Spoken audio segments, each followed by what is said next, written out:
The Old Man and the Storm. In a small village by the river, there lived an old fisherman named Elias. He had spent his entire life sailing the waters, casting his net, and providing for his family.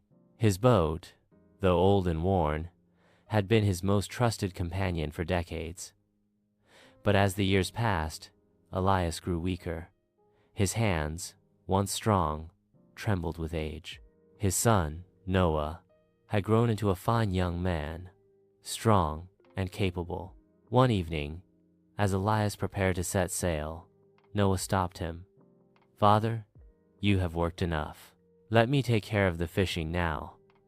Elias hesitated. The river had been his life, his home.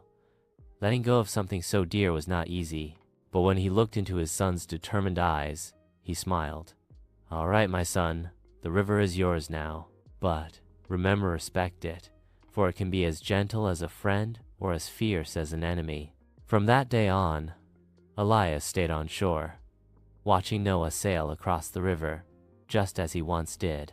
Life was peaceful until one fateful night. The unexpected disaster. A violent storm rolled in. The winds howled, the sky turned black, and the river churned with fury. Rain lashed against the earth, and thunder roared like a beast in the sky.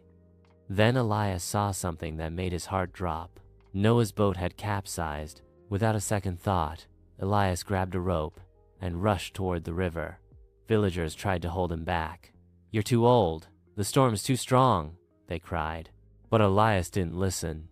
His son was out there. He had to try. The fight against the storm. The waves crashed against him as he swam toward Noah. His old body ached. His arms burned, but he pushed forward. Finally, he reached his son, who was clinging to a floating plank. Noah was exhausted, barely holding on. His eyes were filled with fear and despair. "Father, I can't," Noah gasped, his strength fading. Elias, despite his weakness, refused to let the storm take his son. Instead of fighting against the waves, he remembered a lesson from his youth. Don't resist the water. Move with it. So, rather than struggle, Elias used the power of the waves to guide them back.